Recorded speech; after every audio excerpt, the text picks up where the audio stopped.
গদাধর ছিলেন, কীর্তনিয়া কেমন ভাবে কীর্তন গাইছেন, কীর্তনিয়া কি কি কথা বলছেন, কি কি পদ গাইছেন, কি লীলা পরিবেশন করছেন, পুঙ্খানুপুঙ্খ হৃদয়ঙ্গম করে আসতেন।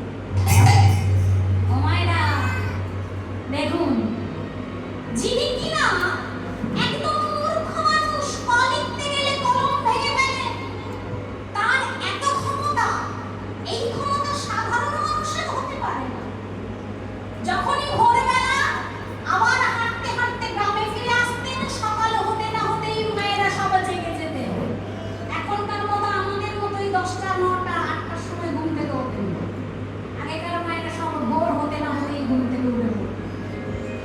গদাই অর্থাৎ এই রামকৃষ্ণদেবের ডাক নাম ছিল গদাধর, আর সকলে ছোট্ট করে বলতো, আদর করে বলতো গদা।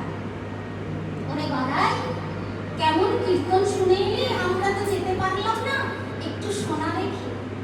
তখন ওই রামকৃষ্ণদেব কীর্তনিয়া প্রথম থেকে পুঙ্খানুপুঙ্খভাবে যা কিছু কীর্তন গিয়েছেন, যা কিছু কথা বলেছেন, যা লীলা পরিবেশন করেছেন, ওই মা বাবাদের সামনে গদাধর আস্বাদন করে।